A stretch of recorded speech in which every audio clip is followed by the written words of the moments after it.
ओम श्री गणेशाय नमः। आज इस वीडियो में पूष मास कृष्ण पक्ष की संकष्टी गणेश चतुर्थी व्रत की कथा सुनाने जा रहे हैं। चतुर्थी व्रत में इस कथा को सुनने से भगवान श्री गणेश प्रसन्न होकर मनोवांछित फल प्रदान करते हैं। तो सुनिए गणेश चतुर्थी व्रत कथा। माता पार्वती जी ने पूछा, हे पुत्र, पूष में कौन से गणेश जी की पूजा करनी चाहिए और किस तरह से करनी चाहिए? उस दिन क्या भोजन करना चाहिए, उसे आप संक्षेप में बतलाइए। श्री गणेश जी कहते हैं, हे महादेवी, पूष मास की चतुर्थी विघ्न विनाशिनी होती है। उसमें लंबोदर नामक गणेश जी की पूजा करके भोजन के रूप में केवल गौमूत्र ही पीना चाहिए। व्रती को पूर्वोक्त विधि से पूजन करना चाहिए, अर्थात दिन भर शांत भाव से निराहार रहकर व्रत करें। दिन में ना सोएं, ब्रह्मचर्य का पालन करें। रात्रि में पूजन के बाद ब्राह्मण को भोजन करावें। दुग्ध निर्मित खीर में शुद्ध घी मिलाकर गणपति मंत्र से हवन करें तो वह शासक को भी अपने वशीभूत कर सकता है। इस संबंध में हम आपको एक प्राचीन कथा सुनाते हैं। एक बार रावण ने सभी देवताओं को जीतकर मदान्ध हो संध्या कर रहे बाली को पीछे से जाकर पकड़ लिया।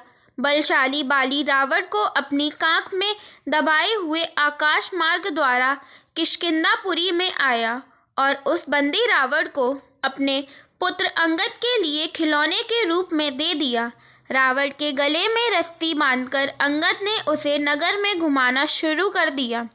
विश्व विजयी रावण की ऐसी हालत देखकर सभी नगरवासियों ने अट्टहास किया। जनता कहने लगी, अरे देखो तो सही, यह विश्व विजेता रावण आज राजकुमार द्वारा सड़कों पर घुमाया जा रहा है। पूर्ववासियों की बात से रावण बहुत ही लज्जित होकर सांसें लेने लगा। उसका दर्प चूर हो गया। उसने अपने नाना पुलस्त्य मुनि का स्मरण किया। अपने नाती की दीन पुकार से मुनि को आश्चर्य हुआ कि उसके नाती की ऐसी दशा क्यों हुई। अत्यंत गर्व करने से देव, दानव, मनुष्य आदि सभी का पतन अवश्य भावी होता है। रावण के समीप आकर मुनि ने पूछा, तुमने मुझे क्यों याद किया है? रावण ने कहा, हे नाना जी, देवताओं को जीतने के कारण गर्व करने से मेरी यह दुर्गति हुई है। मैंने संध्या करते हुए एक वानर राज को देखा।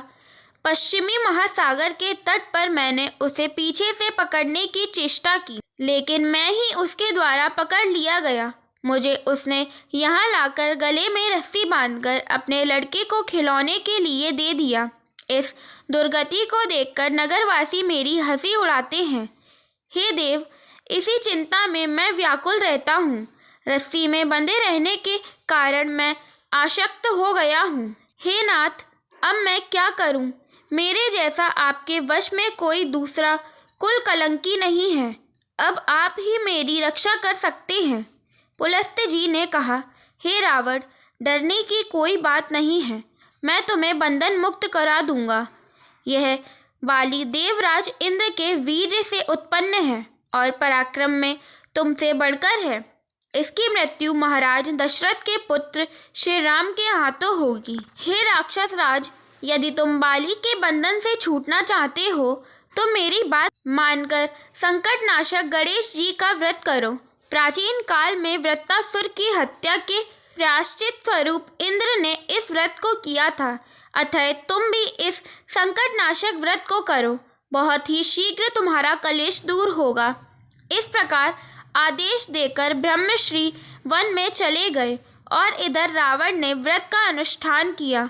हे देवी, इस व्रत के प्रभाव से रावण तत्काल ही बंधन रहित हो गया और सुखपूर्वक अपना राज्य करने लगा।